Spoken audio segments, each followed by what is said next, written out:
Selamat datang di channel Simar Imam. Sembari mendengarkan tinggalkan like dan komentarnya bosku. Jangan lupa pasang headset kalian. Siapkan kopi dan camilan. Lupakan kenangan tentang mantan.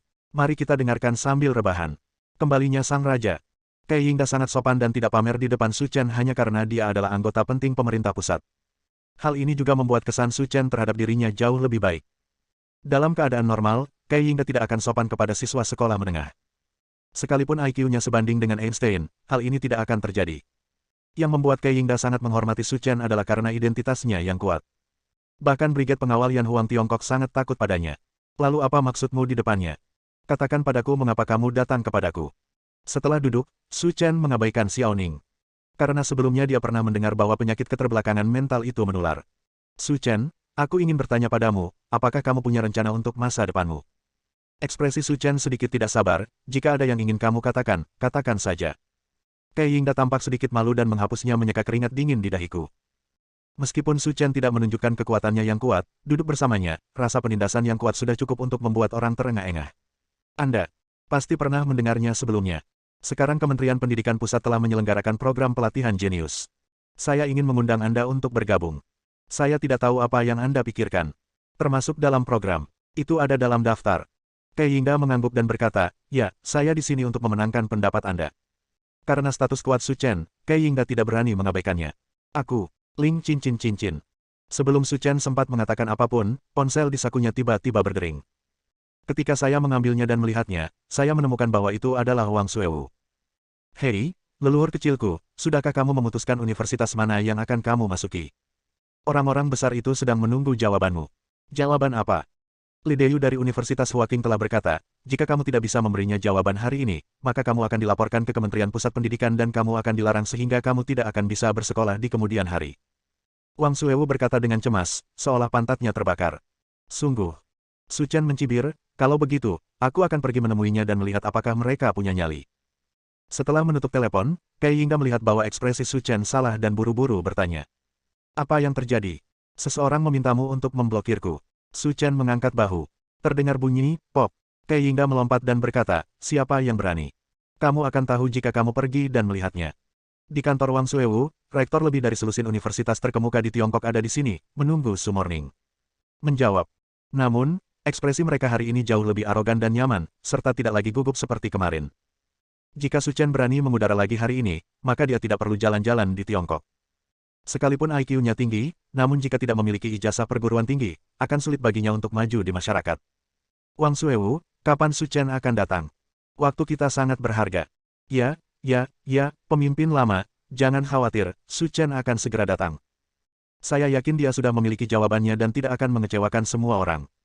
Kata Wang Suewu sambil berkeringat dingin. Haha, hanya karena nilai ujiannya sempurna, dia berani pamer di depan kita. Dia tidak peduli dengan akhlaknya sendiri.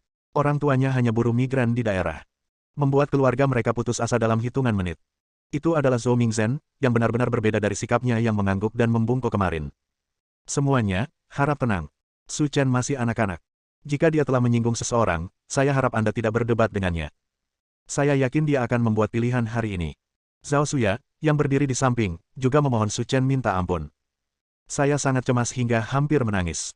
Haha. Kami tidak peduli apakah dia masih anak-anak atau bukan.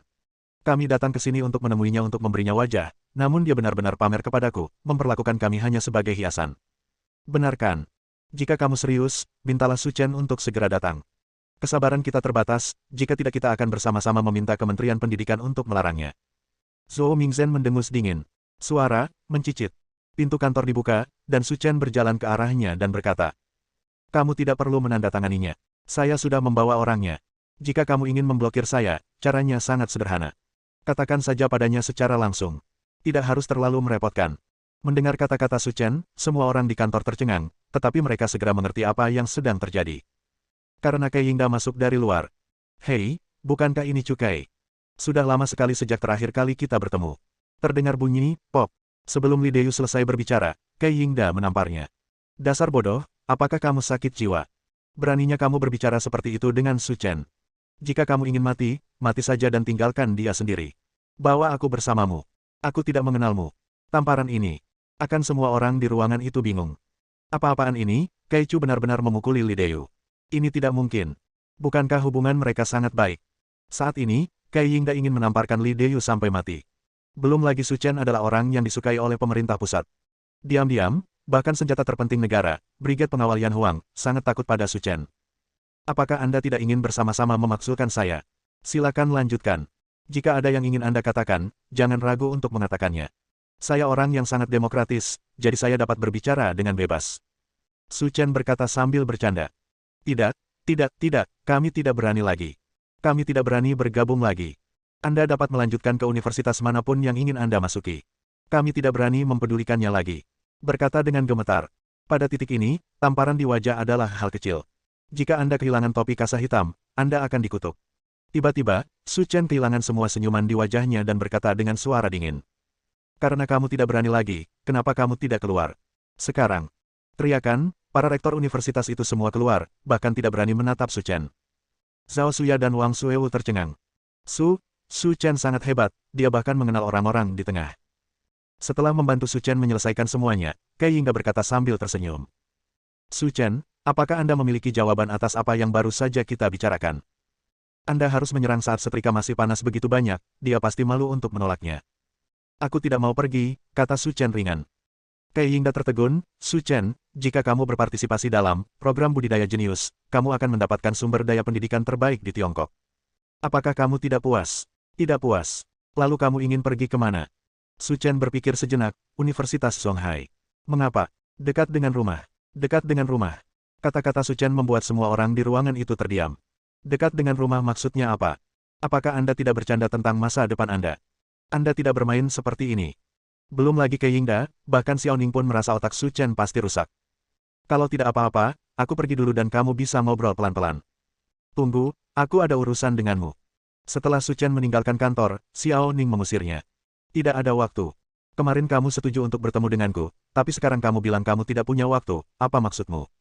Kata Xiao Ning dengan mata terbelalak. Saya tidak tahu Anda mengalami keterbelakangan mental kemarin, dan saya takut Anda akan menulari saya, kata Su Chen sambil berjalan. Kamu sebenarnya. Xiao Ning tidak bisa berkata-kata oleh Su Chen dan merasa malu saat memikirkan apa yang terjadi kemarin. Namun, yang tidak bisa diterima Xiao Ning adalah lagi pula, dia juga seorang wanita cantik, dia membutuhkan sosok dan wajah, tapi dia justru mengabaikannya. Kenapa dia masih menyimpan dendam sampai hari ini karena masalah sepele seperti itu? Gigi Xiao Ning gatal karena marah, dan dia berharap dia bisa pergi begitu saja, tapi dia masih punya misi, jadi dia hanya bisa mengikuti Su Chen tanpa malu-malu. Aku datang ke sini kali ini karena para petinggi ingin memberitahumu sesuatu. Meletakkan. Apa maksudmu? Jika ada yang ingin kamu katakan, katakan dengan cepat, dan jika kamu ingin kentut, katakan dengan cepat. Secara naluriah, Su Chen sudah memiliki firasat bahwa jika orang-orang dari Brigade Pengawal datang mencarinya, pasti akan terjadi sesuatu yang buruk, jadi dia tidak ingin terlalu terlibat dengan mereka. Xiao Ning hampir meledak karena kemarahan Su Chen. Dua kelinci putih besar di depanku hendak melompat keluar. Mereka berdua punya satu hidung dan dua mata. Mereka terlihat lebih tampan. Seperti disebutkan di atas, mengenai pabrik farmasi Hanguo, saya harap Anda menghentikannya. Pabrik farmasi. Mendengar ini, Su Chen segera berhenti, tiba-tiba berbalik, dan menatap mata Xiao Ning. Dalam sekejap, tubuh Xiao Ning dipenuhi keringat dingin, seolah ada paku di bawah kakinya, dan dia tidak bisa bergerak sama sekali. Aura pembunuh yang dingin menyelimutinya dalam sekejap, pikirannya menjadi kosong, dia bahkan kehilangan kemampuan berpikir. Bagaimana mungkin? Bagaimana bisa ada pemandangan yang begitu menakutkan di dunia ini? Kamu tahu siapa pembunuh di balik layar? Saya juga tidak tahu. Saya di sini hanya untuk menyampaikan pesan dari atas. Tapi sejauh yang saya tahu, orang di balik layar pastilah keluarga besar dan rumit. Apa yang terlihat di permukaan hanyalah setetes air. Di dalam ember. Jika Anda mau jika mereka mencabutnya, itu akan mempengaruhi seluruh tubuh, menyebabkan seluruh provinsi Jiangnan berada dalam kekacauan. Su Chen mencibir dan berkata. Saat itu, ketika saya berada di kota suci, saya mendengar bahwa Brigade Pengawal Yan Huang adalah senjata penting dalam melindungi Tiongkok. Namun sekarang, sungguh menarik bahwa organisasi sekuat itu tunduk pada kekuasaan. Kami belum menundukkan kepala, kami juga sedang menangani masalah ini, dan kami pasti akan membuat mereka membayar mahal. Jika aku menunggumu menanganinya, hari bunga lili akan menjadi dingin. Mendengar ini, jantung Xiao Ning berdetak kencang, apakah kamu bertekad untuk mendapatkan apa yang kamu inginkan? Saya hanya melakukan apa yang seharusnya saya lakukan. Ini tanah saya, bersama kerabat dan teman saya. Ada beberapa hal yang secara alami harus saya lakukan. Ini hanya masalah menggerakkan jari saya, jadi mengapa tidak melakukannya? Jika kamu benar-benar bersikeras untuk menempuh jalanmu sendiri, maka Brigade Pengawal Yan Huang kami pasti akan menghentikanmu. Hentikan aku. Su Chen tersenyum, memasukkan tangannya ke dalam saku, dan berkata dengan sinis. Kembalilah dan beritahu orang tua abadi itu bahwa jika dia berani menuding masalah ini lagi, tentara salib timurku akan menjadi orang pertama yang menghancurkan brigade pengawal Yan Huangmu. Kamu sebenarnya. Xiao Ning tertegun. Setelah sekian lama, dia tiba-tiba teringat apa yang dikatakan atasannya sebelum dia pergi. Saat itu, saya tidak mengerti apa maksudnya, tapi sekarang, saya mengerti segalanya. Dia telah berjudi dengan dunia. Saya selalu menjadi musuh dunia ini. Karena masalah Xiao Ning, Su Chen tidak berniat pergi ke kelas lagi dan siap keluar jalan-jalan. Saat dia keluar dari gedung pengajaran, dia menerima pesan dari Zhao Suya. Ikuti kata hatimu. Universitas manapun yang kamu pilih, guru akan mendukungmu. Sesuaikan suasana hatimu. Dalam beberapa hari, kamu akan menemani guru membeli baju renang, dan guru akan membawamu ke sana untuk bersantai. Di balik pesan teks tersebut, ada hati yang hati-hati. Hampir setiap pesan dari Zhao Suya memiliki ungkapan ini. Su Chen terdiam beberapa saat. Dia membeli baju renang dan berkata pada dirinya sendiri apa yang harus dilakukan. Setelah masuk ke dalam mobil, Su Chen hendak pulang, tetapi ketika dia berkendara ke gerbang sekolah, dia menemukan Guan Ying sedang berlari keluar dan berdiri di gerbang sekolah, bersiap untuk merekrut taksi. Beberapa menit berlalu, tetapi tidak ada taksi yang lewat. Guan Ying berkeringat banyak dan khawatir. Mau kemana? Setelah mengemudikan mobil, Su Chen bertanya. Melihat Su Chen, wajah Guan Ying sangat terkejut, dan dia mengumpulkan keberanian untuk mengatakan. Su Chen, aku sedang terburu-buru dan ingin pulang. Bisakah kamu memberiku tumpangan? Datang. Itu hanya sepotong kue, jadi Su Chen tidak terlalu memperhatikan dan berkata dengan gembira. Rumah Guan Ying berada di komunitas Anhe, sebuah komunitas tua dengan sejarah lebih dari 20 tahun. Dan lingkungan luarnya juga tidak terlalu bagus. Apalagi Haitang Villa, bahkan dibandingkan dengan Splendid Huacheng milik Zhao Suya, ini dianggap sebagai kawasan sipil di Linyang. Su Chen, bisakah kamu menungguku di sini sebentar? Ada yang harus kulakukan di rumah.